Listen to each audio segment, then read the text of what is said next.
பதையே அரகர மகாதேவா தென்னாருடைய சிவனே போற்றி எந்நாட்டவர்க்கும் இறைவா போற்றி. இந்த அற்புதமான இந்த நாளில் சிவனுடைய கும்பாபிஷேகம் முடிஞ்சு 48வது நாள் இந்த மண்டல பூஜை. 48வது நாளில் மண்டல பூஜை இங்கே வருகை தந்த அத்தனை சிவனடியார்களுக்கும் துறவிகளுக்கும் என்னுடைய வாழ்த்துக்கள், வணக்கங்கள். 48 என்பது பார்த்திங்கன்னா 27 நட்சத்திரம், 12 ராசி, 9 நவக்கிரகம். இந்த 3 சேர்த்திங்கன்னா 48.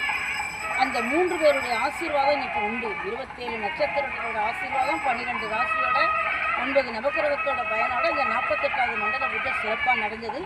108 என்பது 60 வருடங்களை சேரும்.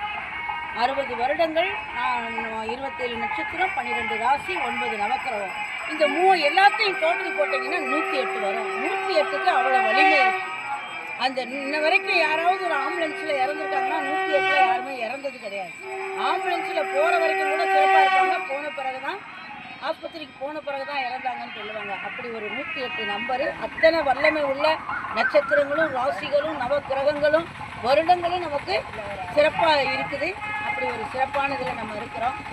நம்மளுடைய நான் இந்து மக்களுக்கு, ஆன்மீக அன்பர்களுக்கு நான் சொல்லக்கூடியது என்னென்னா, நம்மளுடைய அடையாளங்கள் விபூதி, குங்குமம், சந்தனம், இதை நம்முடைய அடையாளங்கள் அருமையாக சொல்லியிருக்கு.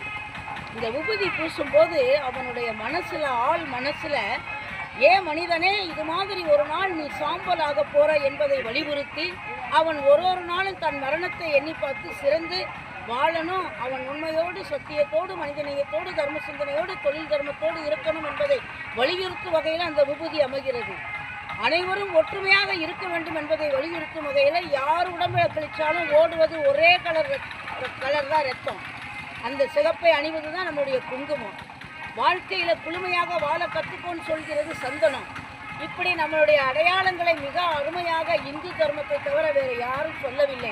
அப்படி ஒரு அற்புதமான அடையாளங்களை நீங்கள் இடுவதில் அச்சமில்லாமல் அடையாளம் பூசி நாம் ஒரு இந்து என்ற உணர்வோடு நீங்கள் அனைவரும் வாழணும். இந்த அடையாளங்களின் உணர்வுகளை புரிந்து கொண்டு வாழணும்.